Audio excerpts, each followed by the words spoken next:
So I'm going to take these guy wires off. They've been on for a year now, and that's actually the advantage of guy wires. You can keep them in place for a whole year, and it's going to grow the branch in that position, and you're not digging the wire into the bark. So before I carry on pruning, I've really got to sort out the front view, and the problem is you can see a lot of these branches are sticking right towards the viewer. Some of these are just poke your eye out if you look too closely.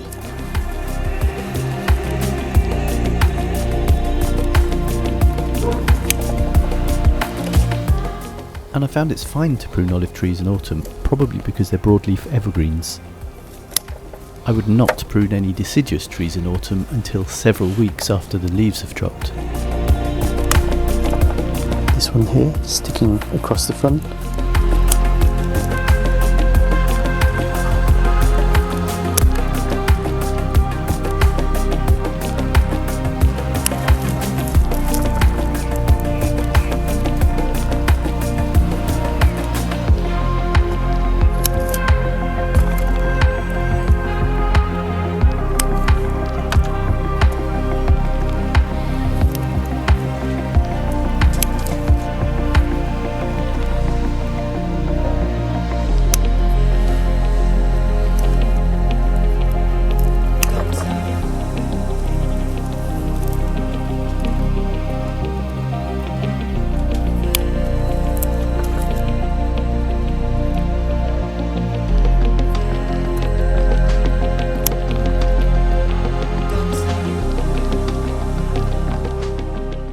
So here, what I'm going to do on this wound, just scrape away the edge of the callousing so it carries on callousing inwards towards the centre.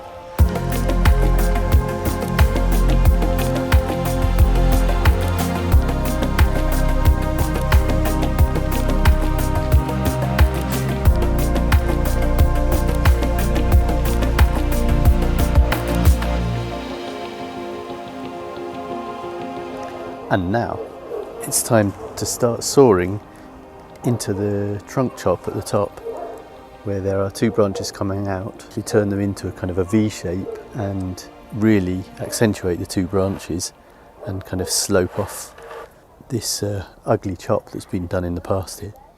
So let's take a two-dimensional look at how this should go. Clearly the top of the trunk is just dead wood. But for this technique to be effective, we're going to need to cut right down into the live wood where the bark is.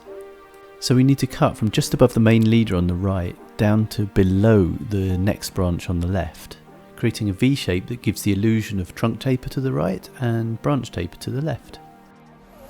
So let's make a start on that.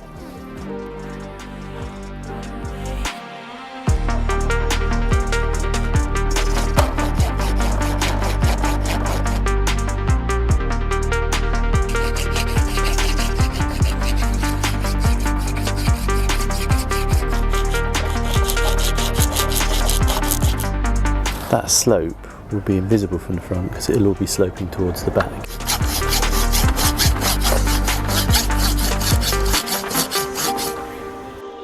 So now we're going to take a look at where I've got up to in the sawing.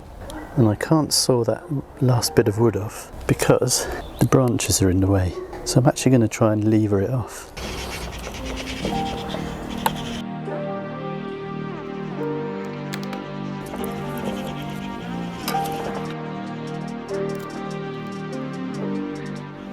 So I'm just going to have to snap it off with this. Now let's inspect the wound.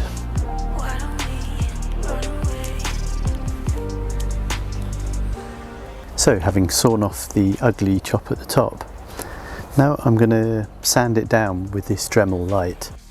So now looking at it from this angle, here's the bit that I need to tidy up and have it more coming down steeply here. Because this side here is actually the back of the tree and that side there is the front of the tree. So I can have it coming down steeper here and then sort of more horizontal here. I'm going to put it on nearly full speed and we'll see how we go.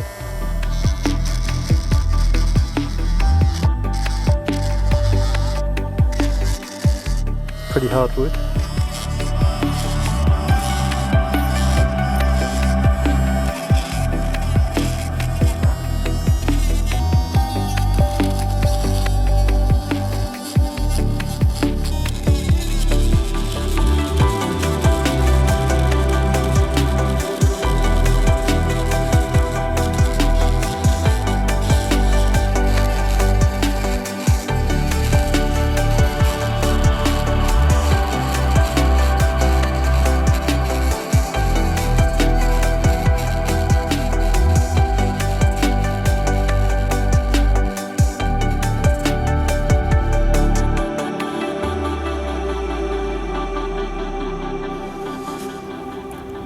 And now you can see it's looking quite a lot better here, but now if this is a branch that comes from here, it's way too fat just there, so I need to cut down into there a little bit more, make this taper into the branch.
So I've done the carving of the top of the trunk and I'm really pleased with it.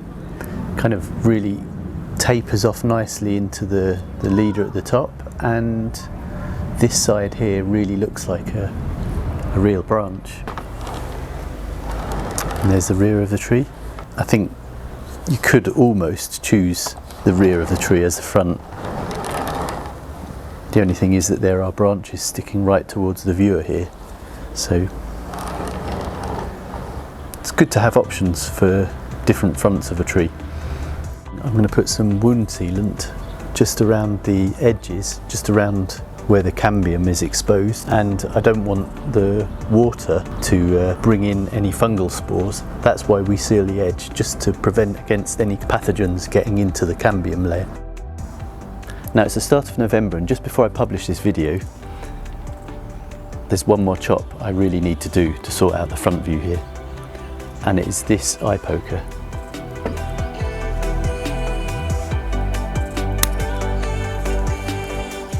That was a good one.